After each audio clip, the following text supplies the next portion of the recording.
You're listening to Halfway There, episode number 173, Engel Jones and the Power of Connection. Love podcasts? You'll love Podcast Magazine, taking readers into the lives of today's leading podcasters and beyond the microphone of the shows fans love. Each month, Podcast Magazine's dedicated writers share personal interviews, industry happenings, exclusive categorical charts, and independent ratings and reviews of under-the-radar shows. If you listen to podcasts, subscribe now at podcastmagazine.com and grab a free lifetime subscription while you can. That's podcastmagazine.com.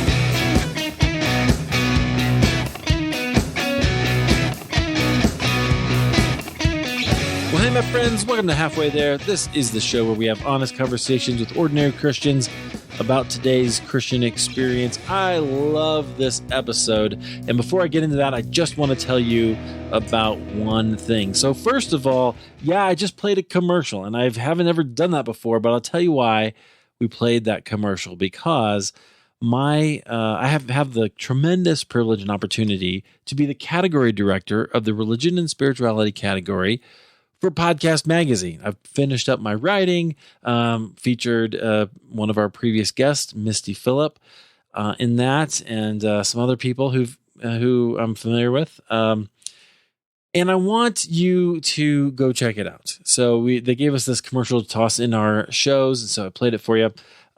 It's free. Right now it's free. And here's the thing. Some of the people that Steve is interviewing for his feature articles are really amazing, like top-notch, top 10 podcasters, way up there. I'm including one. I think the next one is going to be somebody that you know, that is a believer, may be in Tennessee, I'll say, and I can't say anything else about it. That's it. That's all I can say. In fact, I don't even know if I'm allowed to say anything, so I'm kind of going on a limb here. All I'm saying is it's seriously, the people that he's getting to interview and sign on for Podcast Magazine are really top notch. It's going to be super cool. And I get to write for it too. So I would love to have you on board. If you want to just go to Podcast Magazine and sign up, it's free, lifetime subscription for free. We would sure appreciate that. Here's the thing. It's not just, about podcasting. It's the story behind podcasting. So you want to hear some of that, about how people got started, why they like it, all that kind of thing. You should definitely sign up. Okay. So go ahead and do that. Today, our guest, he's a podcaster, and he might be the best networker you've ever seen. He kind of has to be, because his podcast is all about 12-minute conversations, and he's done 2,460 of them. He may have more in the works. I don't know. We'll find out, I guess. So last year, he and his wife traveled throughout the continental United States. Can't wait to hear about that. And I was fortunate enough to be on this show almost 1,000 episodes ago or so. Our guest is Engel Jones.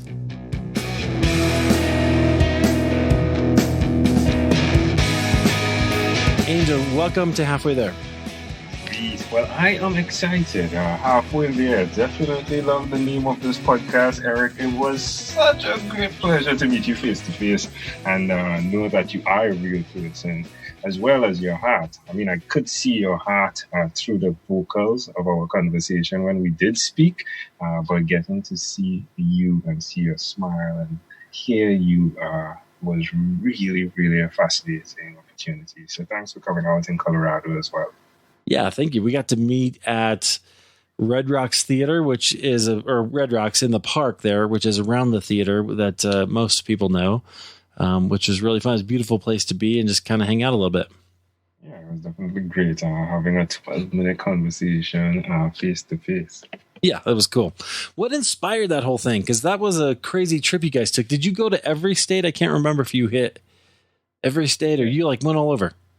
Yeah, so I did, but saying I without including my wife, who was there with me and supporting me through the entire Yes. process, is necessary. So we did that.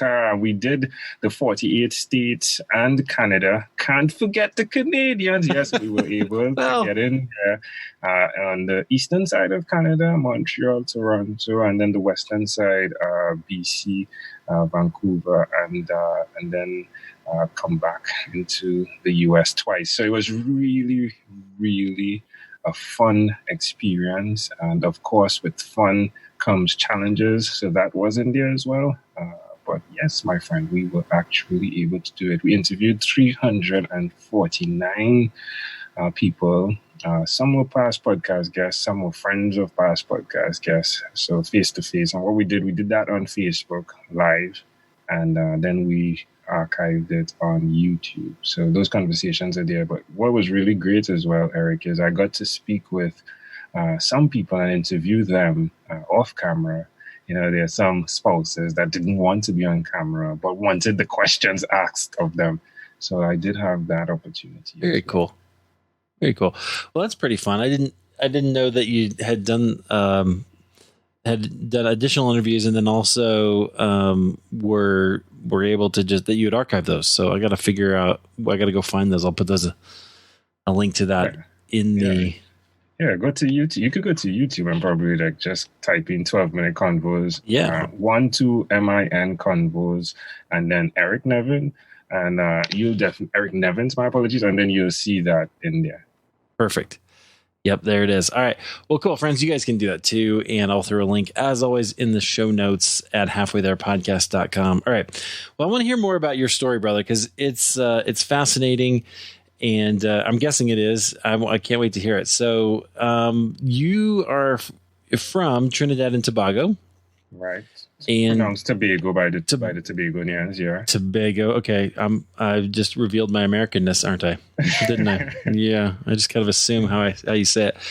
But I've never been there, so you'll have to have me come visit your town. So that would be yeah. So just to put things into perspective as well, like driving from one side of my country, which is Trinidad. So it's a twin island, Trinidad and Tobago. Tobago is separate. Gotcha. Okay. Right. So, but Trinidad specifically, the larger of the two, it probably would take 2 hours to get from one side of the island to the next. Okay. Right. So driving across America was, what an experience, right? It's quite a bit different, isn't it? Just any one of our states is probably bigger. Most of them maybe bigger than Trinidad.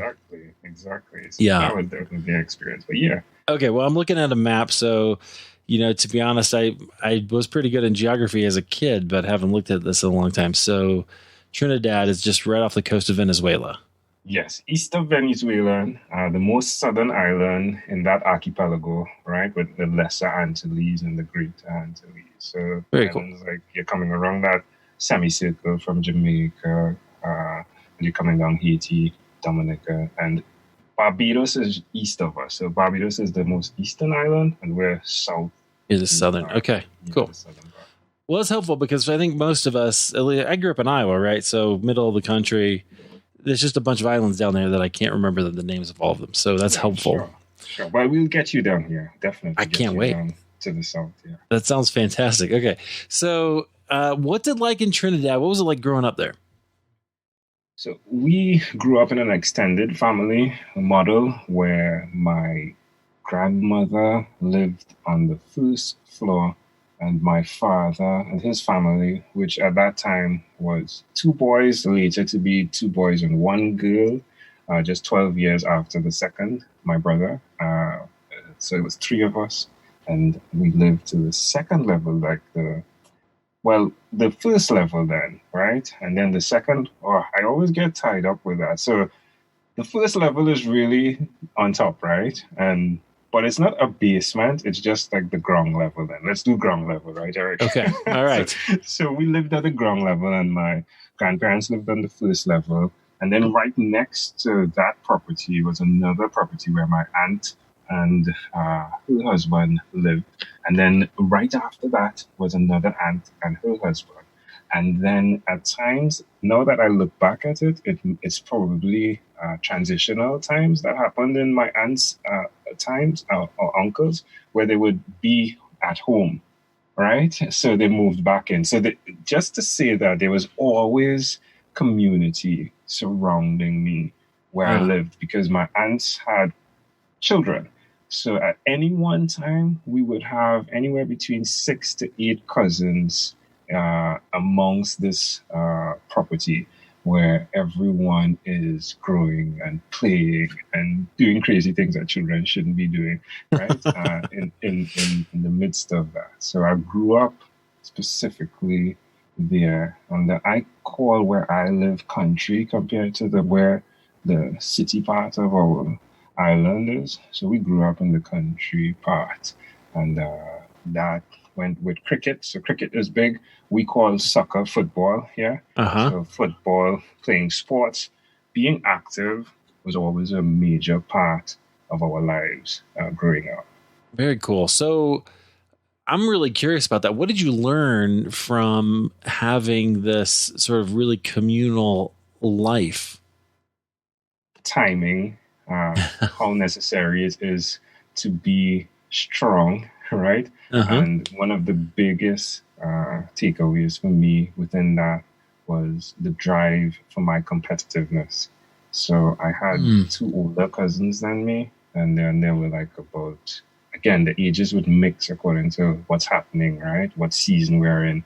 But with younger cousins than myself, the skill sets that were required for any sport would mean that there was something identifiable. And of course, hindsight is 40/40 for those listening, right? So when I'm speaking, it's not like I knew this when I was that age, right? It's only now looking back, I can see this. But skill set is good. Talent is good. Being able to work, being able to be dedicated is something I've found is key to achieving whatever your specific thing is that you're shooting after. So I learned that, again, in hindsight, I learned that, right?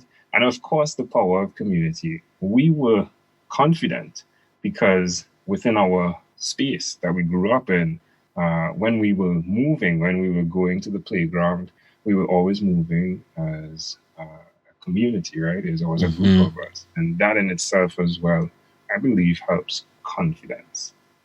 Yeah, very interesting. So it sounds like within the community, internally, there might be some competition to challenge each other to be better, but then the community also stands as its own entity facing the outside, right? So that you're able to be together and you're not alone, outside to the outside world, right? Yeah, it's like a habitat, right? Yeah, Of course, like I haven't even touched into the parents. So the parents have their thing going on as well, right? In terms of what they're doing, where they're working, what they're achieving, how they build. And then there's the grandparents, which is a really cool model as well to experience, where the grandparents are in there with their wisdom, guiding everyone while allowing them to remain independent. But there's just so much learning that's going on, as well as something that has helped me with my conversations on the podcast, be able to speak to different people in different places where they are at that space in their time of age, and be relatable because of those timelines that I'm speaking with as I'm growing up. Yeah, very interesting. That's definitely a different model than I think most of us in the United States have, because we're, like I live 600 miles away from my family. And so my kids only get to see their cousins twice a year. So that's definitely, there's some advantages in there. Yeah, and I saw that, and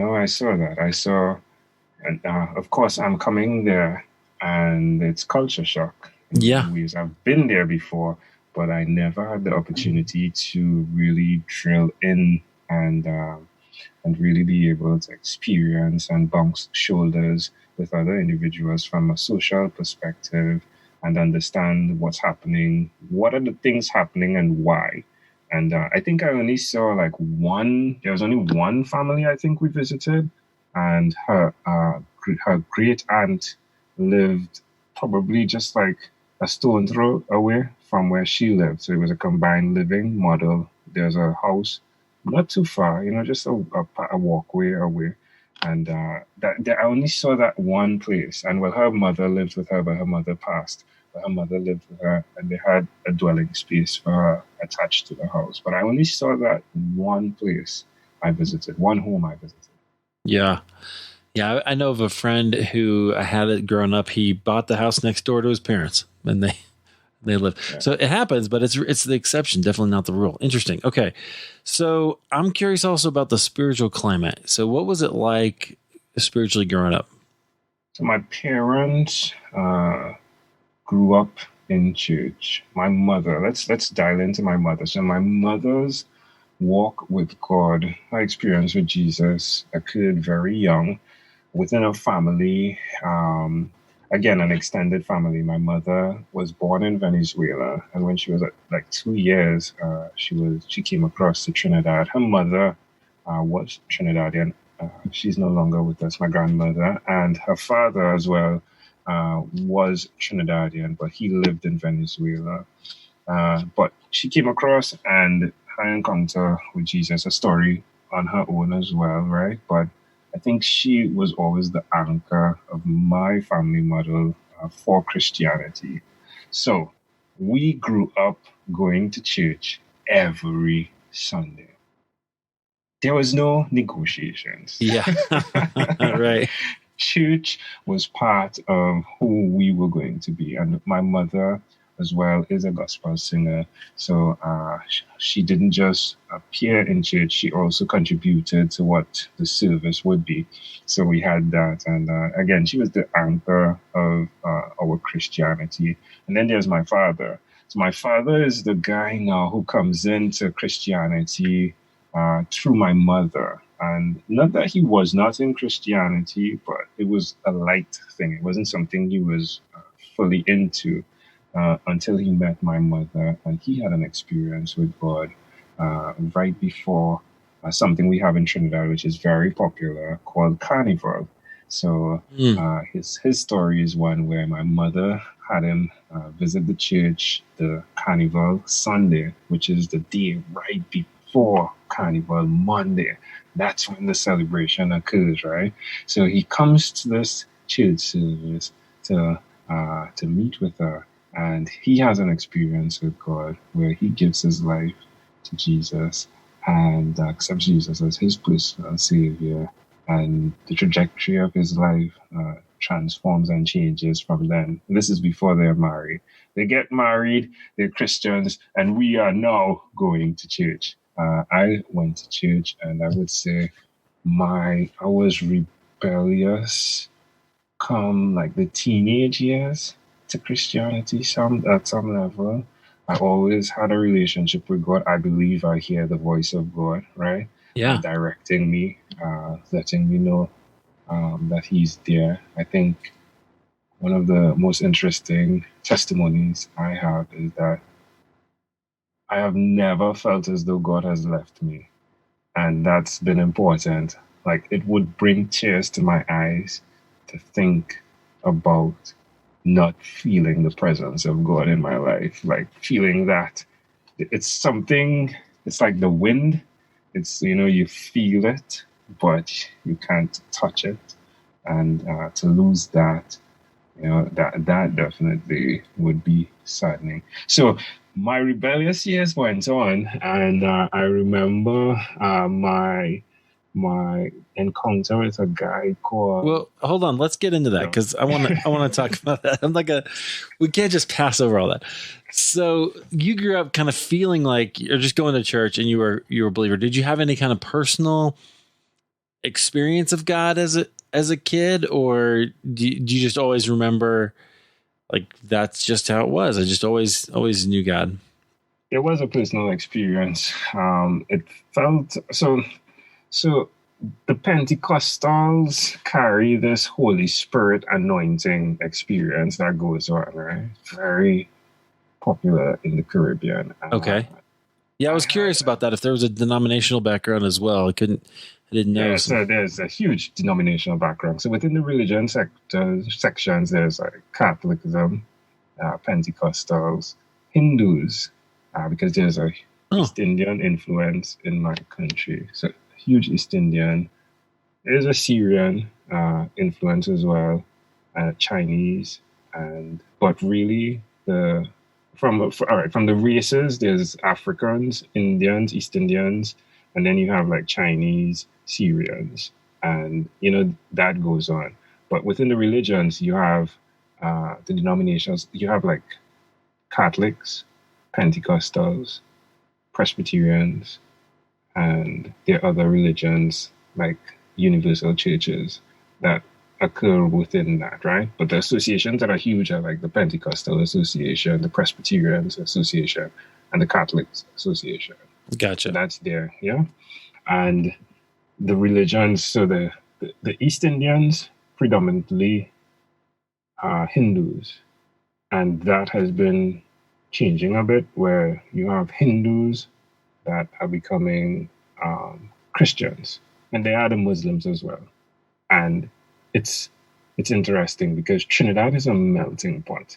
So within the religions, you'll have Christians attending Hindu ceremonies, and it's like so. I think we're one of the countries that have the most holidays in the world, right? So each holiday is honored by everyone. So Christians will be at events that Hindus are having, and vice versa. It's a really interesting experience. That is interesting. To see it.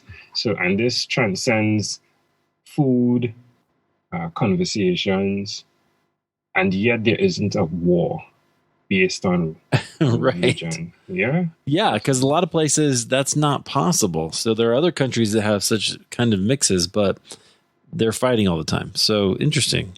Yeah, so like in my previous work where I was employed, there's a Muslim guy, a Hindu guy, I'm the Christian guy, right? And there's one guy who's Christian who's married to a Muslim. And so Eid comes around, and they bring, there's something they call sea wine, which is a drink they share for Eid. And they bring this huge pot of sea wine, and everyone's having sea wine. Yeah. And that's how that goes. And, some visit his home, and it's so this as well speaks to Eric, something that I've heard another professional in the oil industry explain, where a Trinidadian, specifically a Trinidadian, because of the culture they've grown in, work well when they're international jobs and they need someone to keep the team together because they're different people within that job. The Trinidadian gets in there and he gets it because of, again, the influences of where he's lived, right? Or he or she has lived. Yeah. Does that make sense? That does make sense. Yeah. So that really drills deeply into our culture. Very, very interesting. So that helps me understand, and I can see where for you doing your show, you've, like we said, you've talked to over 2,000, almost, it was like 2,400 people. You make them all feel like they're the most important person for that 12 minutes, right? Right, and it's because I believe that, right? Because it's really hard to act for 2,400 conversations, isn't it? No doubt. I really believe it. I really believe that each individual, and it comes to the concept of your own unique real self, can create a brand of your own unique real self. And your story is of value, be it of what religion, your story is of value. And if it wasn't and God didn't want it, he could stop it, right? And he will stop it if he needs to. But I believe just the same way God has created humans and allow us to reside on this earth and listen, and he listens, that I can listen and respect without judgment what a person does and who they are. Oh, that's beautiful. Okay. So that gives me a good insight, gives us a good insight into kind of where you're coming from. So you were about to tell us kind of your own personal experience with the Lord in that kind of Pentecostal tradition. I think it was around the age of 14. At this time, I was So marijuana was a drug. I think it was like 16. So marijuana is a drug I interacted with a lot growing up. Again, it was like a family plaything within the children. My father doesn't smoke or drink, nor does my mother, nor do my uncles. I think one does though, but it's like it wasn't a thing that we could just learn from family members, right? Mm-hmm. But it was a thing that was going on with the young people in our generation. And I began using marijuana, and it was a fun thing. Like it started off being a fun thing. Like we would laugh uncontrollably, right, Mm-hmm. when we did that. And then it evolved into this type of it's a me thing, and this is who I am thing. And then it started to impact me. Smoking marijuana started to impact the way I thought and the way I worked tremendously. And there was this encounter where I went to church. We were high. It was three of us, and we were high. And the pastor pointed three of us out, called us up. And this guy was from Canada at the time, right? It's not like he knew us, right? Yeah. But well, I guess he did know us to some point, right? Like being able to like see these guys. But I think he was led by the anointing of God, and he called us, and we went forward, and he prayed for us. And I had an experience then. It's called the baptismal of tongues, right? Oh, yeah. He started speaking in tongues, and that happened to me right at that moment. It was the first time it happened. I always wanted that experience, you know, like I wondered about it. I was like, that will never happen to me when I saw it happen in church, but it happened, and it was something. If I could explain to those listening, to attempt to let you feel what I felt as though I was given a second chance to change. It felt as though, because again, now for those that are using cannabis or medical marijuana, there are the benefits to that. Please, like, I'm not saying that it's a bad thing, right? Yeah, yeah. Please, what I'm saying, especially up in Colorado, right? Colorado, Oh, man. cannabis is a big thing, right? Yep. What I'm stating is like the way we were using this and what we were using, like it was the experience as a child is not one that I believe I needed to grow into what I could become. It's not something I needed to do to become who I could become. And that interaction with it is very dangerous. In fact, that interaction with anything where that is necessary for you to then be able to do what's unique to you and your strengths, that dependency is always something to reflect on and look over. So I went into that, and at that point, I didn't feel as though it was something I wanted to do. There were times I would say, you know, this month I'll stop smoking. This month I'll stop smoking. And then a couple of weeks would pass, and then the perfect scenario would present itself, and I would start back. So I wasn't using this from a place of it's something that I want to do and I should be doing. I was using it from a place of I want to have control of my life. I don't want to have this thing control me. Is that okay? Is that clear? Okay. Oh, yeah, totally. Right. So that point, the pastor called us and he prayed, and again, that feeling and speaking tongues where I couldn't like control my tongue and I was speaking, and that went on there. And that marked the point of me focusing, continuing to focus my life on God, intentionally reading my Bible and calling myself a Jesus follower, that I would follow the steps of Jesus, not a specific religion, but that I would follow his steps. Yeah. So you had this experience speaking in tongues, and that really changed your life. Well, that wouldn't be a good summary. So that was the start. That was the start of it. I did smoke after that. You know, it happened where I think I lasted 3 months. And I remember one of my cousins like inviting me. It was his birthday. And we're sitting there and everyone's smoking. And they sit me strategically in a place where I'm passing the thing, right? So I'm Right. passing it, right? right? So it's passing right across my face. Right?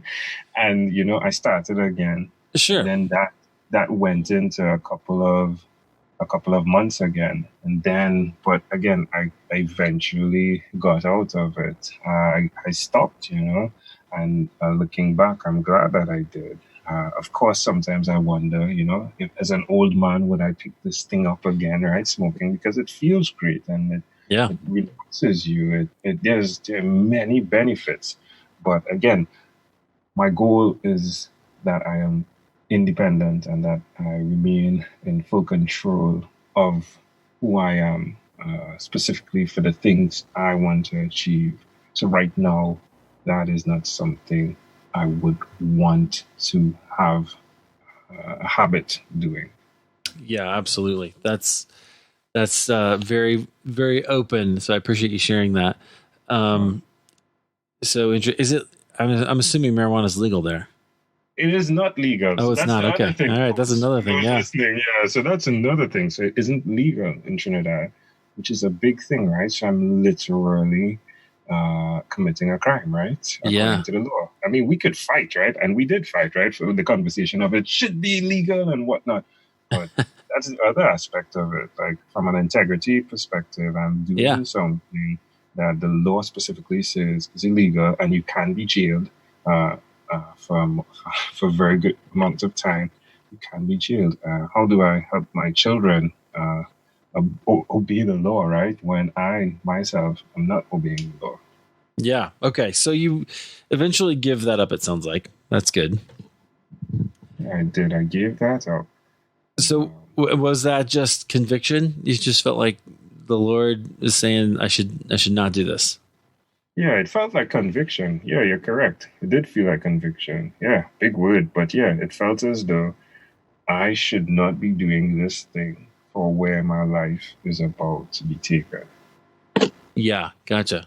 So how did God interact with you through that? Because I think so. It sounds like the speaking in tongues was a moment, and then because here's the thing: you're not the first person to wrestle with something that you thought, I think this is wrong, but I kind of like it. So what how do you interact with God through that? Because I know that some of our listeners maybe have been through other things, right? People deal with this all kinds of things. I think God interacts with me, and he did that by experiences. It's like storytelling again, isn't it? Where he gives scenarios to allow you to make the decisions. And then when you do make the decisions, there are things that line up. And then you are like, oh, okay, that's what was going on there. That's what was happening. And that happened in times like, so when I started to walk with Christ a bit more intentional, what happened is a business opportunity occurred. So I always wanted to start my own business. Before that, I was running a computer repair business, and a business came up where a friend wanted to open a pool hall.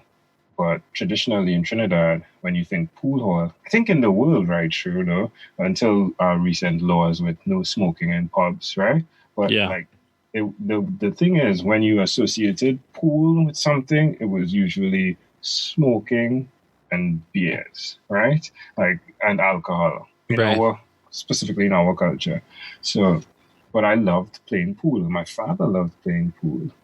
And influence was a big thing. So what we did is this guy, he became a Christian as well, and he wanted to create a space for Christians to be able to play pool and not have to interact with smoking or drinking.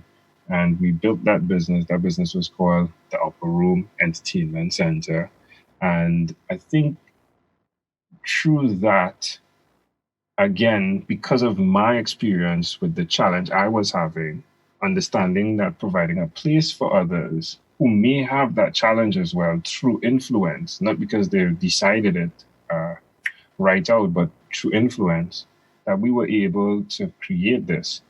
And I say all of that to explain that I think that's the way God helps us. Mm-hmm. Like, it's not like do this thing in this 1 second and then it's all fixed.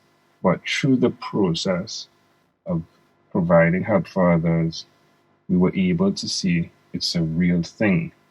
Individuals that have the same challenge that I have. And now, as I'm helping others, I'm becoming strong, not just for myself, but for others as well. Because what I do will influence what others are doing that are following after and seeing what I'm doing. Yeah, absolutely. So that I think that's completely true, and I appreciate you sharing that. So you started this business. So then tell me about was there so as you were trying to as you were growing kind of your walk with the Lord, what was that like? Because you had this kind of background of going to church every week, right? Right. So you kind of already knew the things, but what was it like as your walk got more personal? How did the Lord seems to work with you in community, which is great, but was there any moment or when you had an experience where somebody like said something to you and you're like, oh, I actually think that's God saying that to me, not just this person? Yeah, so one of the things I listened to a lot was what we call preaching, right? Like the word, right? Like hearing the Yeah. gospel. And I dug into that. I think music as well. So we call gospel music any genre of music, but that has lyrics that contain God or Jesus. We call it gospel, right? But the truth is, there are different types of gospel music. There's reggae, all genres, right? In Trinidad, that worked as well. I think like listening through music, I think that was what resonated with me, as well as teaching of the gospel. So people that there's like the TD which is cool, right? And then there were some other pastors that I was able to connect with and have great conversations on topics of the Bible. And that as well helped tremendously with my walk with God. But you know what? I think the things that really zoned into what helped is journaling. So every day I would write three things, and it would be like, "Thank you, Lord, for strength. Thank you, Lord, for my fingers, and thank you, Lord, for my eyes." And then speaking with God is something that I'm consistently doing, asking for guidance and asking for strength, and again being thankful. So journaling and then writing in reflection in those journals, how my day went. Those are the things that have been as small as it seems, right? Yeah. And I know many people speak about journaling from a non-Christian perspective, right? Just a scientific perspective of the value that goes with it.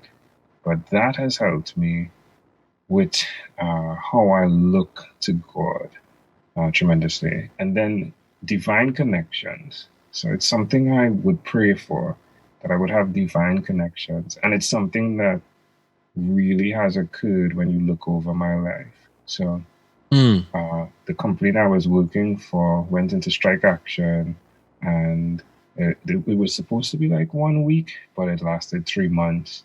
And I had some debt, and Amanda was working at that time. She was a nurse. Well, she is a nurse, so I dare not say she was a nurse, but she was working with an institution at that time. And I was laying on the ground with my son, and I was at the bottom of where I could be in life, I think. And I was lying there, and the TV was on randomly. So I think. No, I don't even say it was on randomly. With purpose, that TV was on. And it was this guy that came up, Rabbi Daniel Lapping, being interviewed by Benny Hinn, right? And the name of the book. Hold on. That's crazy. That's a crazy combination. Yeah, I'm telling you. The name of the book Benny Hinn was interviewing him for was The 10 Commandments to Making Money. Yes. So my ears perked, right? I was like, ooh, if there's any time I need help with making money, it's now, right? Yeah. And I listened to that interview, borrowed my sister's Kindle, bought the book, Thou Shalt Prosper, read that book, and then saw the fundamental principles that God laid out for man and wealth and building legacy. but he didn't have the tools, right? He didn't have like the how to do it. He shared the laws of why we should do it, but not the tools. And at the end of the book, he said, well, and it always sounds like this voice to me when I was reading it. Hey, if you read this book and you're looking for the tools, then check out Dave Ramsey, the seven, how does this book? No, the Total Money Makeover, right? Yeah, So yeah. it always sounds like that voice when I was reading it. But I got into that book, and right there, again, divine connections. Right there, Dave laid out the 7 baby steps. He laid it out from the biblical perspective, really digging into Proverbs and many other parts of the Bible, but digging into the borrower is slave to the lender. That resonated tremendously with me. Mm-hmm. Again, God speaking through these guys, not just that one word, but that their life would line up with the words they spoke. So I got into that, and that in itself was the catalyst for everything that is the podcast and everything that is Engel journeying across the 48 states and Canada. All of that was based on those divine connections that occurred from Rabbi Daniel Lapin to Dave Ramsey to so many others, John Elridge, Waking the Dead. Yeah, it just goes on to the content that I've been allowed, to the mastermind groups that I've been a part with men who are believers, and the way they teach and the way they interact with non-believers. All of that to now, I would say, has been the process of God speaking to me and with me and giving me that pat on the shoulder that you are in the place you should be. Yeah. Wow. Okay. So that's a lot there, but that's really, really astounding. So it sounds like you were really hungry for something to turn your life around or kind of make some money, and you discovered it. I love how you put that as divine connections, right? God connects you with the teaching of Daniel Lapin and, Dave Ramsey, and gets you really, really kind of set on a new path. Yeah. It's right there in us, isn't it? Like, it's not to say these things are so far. It's just sometimes we need just one thing, one person to speak to us, to help us, to guide us to so much more. And, I'm really thankful for these guys who have really stepped out there and done business where they're helping others pursue excellence, where they're giving people hope, because that's what I want to do now, right? That's the thing that has been handed to me. Yes, you've been able to do what you've done now. How can you help others pursue that as well? How can you help others achieve that? And I think that comes full circle into what we've seen with the 12 disciples, with the disciples, right? In total, where the disciples of God, those that had direct interaction and those that were impacted by Jesus's ministry, were able to then go help others, and so doing created other ministries. And as valuable as the ministries are, look at the value of each individual within any community that they exist and what they bring to the table and how they bring it with integrity. Well, again, the goal is to bring it with integrity. Of course, we're humans and things happen, right? But the goal is to bring it with integrity and to bring value and to share without expecting in return, to give without expecting in return. Like, all of these things are principles that we've learned from what we've learned from the stories of God. And we're attempting to do it. We don't always do it as Christians. Our stories aren't always great, but it's a different positioning when you are facing the direction of I want to help versus not facing it. I think it's I think there's more hope for the person who is attempting to do it. Right. Absolutely. Sometimes action is the most important thing, right? In fact, usually action is the most important thing. So Engel, how did this lead you to your podcast? Because what you've done there is really, truly remarkable. I mean, just thousands of conversations. Like, how was that inspired? One of the things I've found is that teaching individuals doesn't go well when you say you should do this. I've found that teaching individuals occurs a lot better when the person decides, I want to do this. How can I do it? So that has happened with me through conversations where I speak with amazing people. And to me, I mark them as amazing because they've done things that other individuals would see as impossible.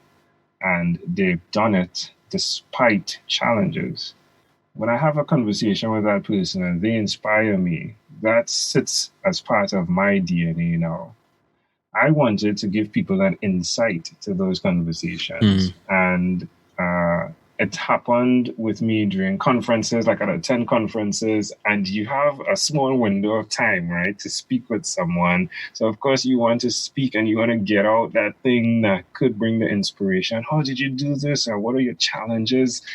So I created the 12-Minute Convos podcast. I will tell you that those questions, I believe, was given to me by God, right? Yeah. I went to my son's bedroom and I was sitting there and I prayed, I asked for questions, and it was like a conversation with what questions I would ask. And those questions have been asked to so many individuals, and their interaction with it, despite the repetition, has been remarkable. And that is how that went, where I wanted to allow individuals the insight to a conversation that will bring motivation and inspiration so that they will go and do the thing that was core to them, understanding that there is value in what you are created to achieve. Because I believe that God has created us to achieve our own unique thing, right? Based on our story, based on our strengths. And you can reverse engineer, or you can reflect and look back and see the crumbs, if you would, that will lead the little indicators that this is what you were designed to do. Absolutely. Yeah, those kind of things, like you said earlier, they're easy to see in hindsight. But, we talked about a little bit earlier how I spent 10 years on the phones, right? Just being a customer service rep. And I can look back now and go, hey, that prepared me for podcasting like almost nothing else would. Yeah. And I mean, look it's so great to have a conversation with you because of the way you're preparing me to express myself. Had you not had that customer service, would you have been here? Would you have been able to serve, to show up the way you did on time?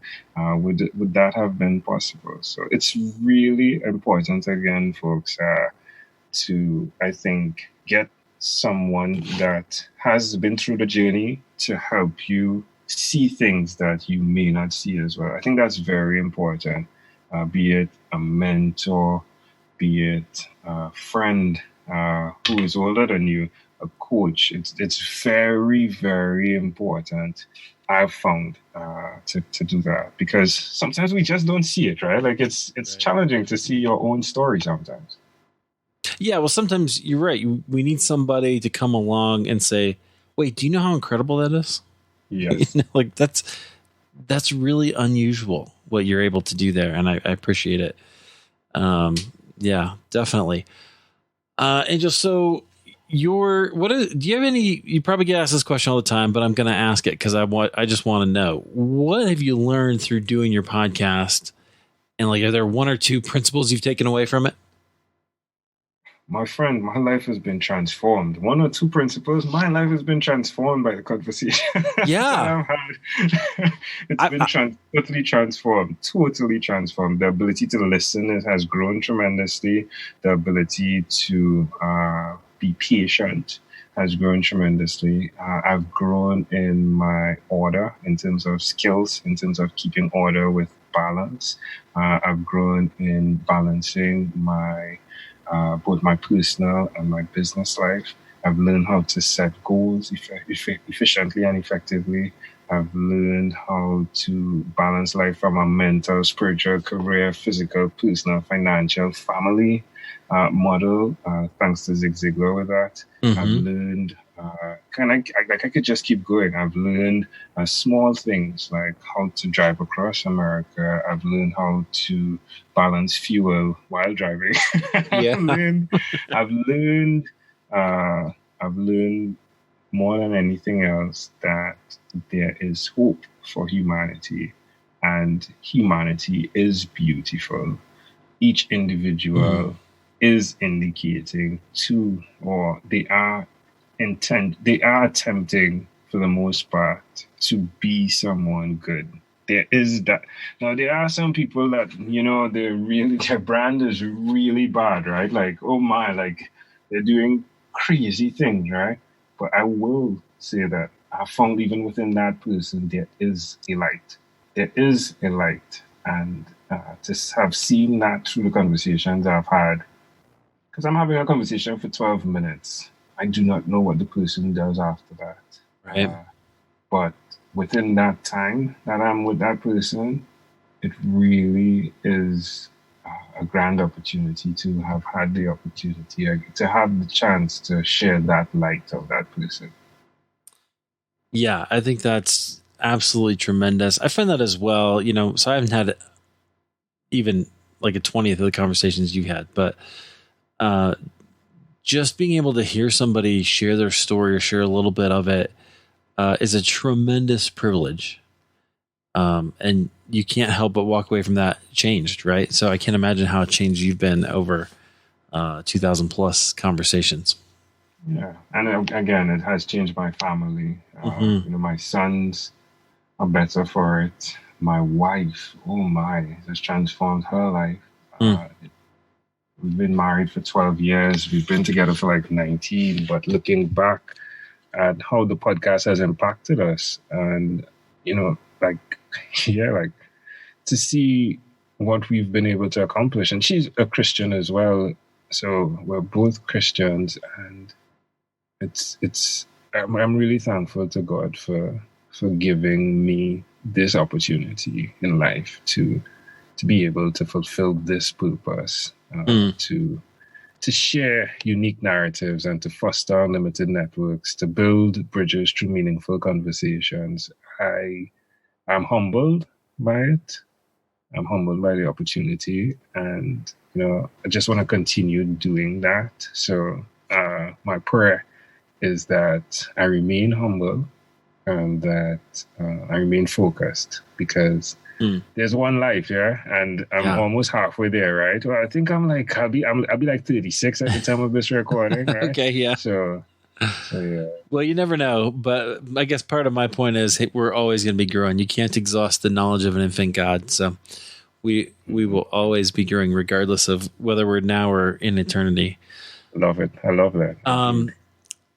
So one last thing I want to ask you about, because you also set these tremendous goals, and maybe this came from Zig Ziglar or some of the other people you mentioned, but like, where does that drive come from for you? Well, I'm testing God though. I'm like, all right. I'm sure I cannot do this, right? Like, the only way this could be done is if you show your face to be true, right? So that's where that comes from. Like, hey, folks, for you that are listening, there's no way I could have done what I did without God. That is in concrete. I could not do it. And I've mapped these things, I've done planning from the perspective of, okay, if I do this amount per day, then it works. And it didn't work that way. The reality of it was always a different model. Like, if I go into the statistics part, it probably will bring sense to what I'm talking about. But the first year that I had 1,001 conversations, like, I didn't have every month have 333 conversations. It didn't work like that. Right.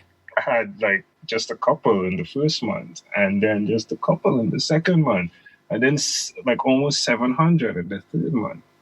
And the way those connections happened, I'm still trying to catch up with what happened there, to connect it, to show the world what's really happening. So for me, God is the anchor and the core and the director and the guide and the guidance of everything that you're seeing. So I set these goals and I'm like, all right, let's see what you can do here. And I'll show up. For the most part, I'll show up, but definitely, Eric, it's all God in those stories. It's so powerful, because a lot of times just that willingness to show up is what it's all about, right? If you show up, sometimes God shows up, and that is super powerful. All right, Angel, I wanted to ask you about that, because I really think that your ability to say, I'm going to do 1,001 12-minute conversations. I mean, that's just, nobody does that, right? Because it seems hard. And you did it multiple times. And you said, hey, I'm going to drive across the entire continent of North America. And let's just put something in history correctly, though, with that. So, yeah, when, folks, for those listening, when I set out to have my first goal, it was actually 1,585 conversations I set out for, and I got to 76 in the first 9 months, and like I was about to give up. And I was literally at an event by a guy called Dan Miller, who does something called Coaching with Excellence in Tennessee. And I felt like there was this lightning bolt and a sound that came through that you need to do this. You need to do what you said you were going to do. And at that point, having 9 months, 76 conversations, I decided to have 1,509. So my goal at that time was to have 1,509 conversations in 3 months. Yeah. Which was September, October, November, because December is Christmas. I was like, it'll be crazy. Oh, I couldn't podcast then, right? Mm-hmm. And that went into that goal. No, I didn't get 1,509. And I wanted to just share this, Eric, because it's so important to understand that sometimes we do set the big goal and we don't get it, because there were so many other things that I did get. And it's important. It's very important to categorize that. Yes, you're setting the goal. The human me sets the goal, right? But then the spiritual side of this had so many things to learn that was required before I went for bigger. I just wanted to put that in there. Yeah. Well, that's part of the point, right? Is that setting the goal is an important piece, but then committing to the goal is the next most important piece. Right? Yes. You commit to it and you go. And the reality is you never actually meet a goal without opposition of some sort, right? Or without obstacle. You always have to overcome something. And so for you had to keep finding people and keep connecting with people. And you become this master networker. And you're even just in the last couple of weeks, you're sending me people, right? You say, hey, you guys should know each other. And that's awesome. Let's look at it though. Like, understand that setting 1,585 is a big number. I didn't get it. But how dare you not be thankful for 1,001 conversations? Right. Yeah? So, yeah, setting the big goal is great. Shoot for the moon, you'll land on the stars, possibly. Right. And understanding that, because there's a lot that can go on with goal setting. I've found you can be depressed from setting big goals and not getting to it. So it's important to reflect daily on what you are getting from this. And I think in life, with God in our lives, it's important as well. So that's why thank you for my knees is important, because you see someone without legs and then you remember, right? Like, oh my, it could have been worse. So gratitude. Yeah, absolutely. All right. Well, Angel, is there anything else that you want to share with us and just maybe leave us with? Each person can create a brand of your own unique real self. It's an acronym for yours. Ask yourself the questions. You don't need to come onto the podcast to ask yourself the questions. You can listen to that conversation and then take the questions and ask them to yourself. And within those questions, you will find an answer, possibly something that you do well, something that you do great, that you looked over, something that people love you for. And then set a goal where you do it multiple times with the concept of, let me see what I will encounter. Not that, let me see how much money I will make, let me see how many followers I will get. Just that you are doing that in this lifetime for your own experience, to test it, to see how great that part of you could be. And then after that, take the next step. Awesome. I love that. Sometimes that next step leads you to places you couldn't have even imagined. And that's the beauty. Angel, thank you so much for sharing your story with us all the way from Trinidad. And I appreciate you. I appreciate what you're doing. And I love this, man. The power of community is really present in your life. And thanks, brother. You are welcome. Thanks for having me on. Again, it was a great pleasure, Eric. Look forward to meeting you in my part. Can't wait.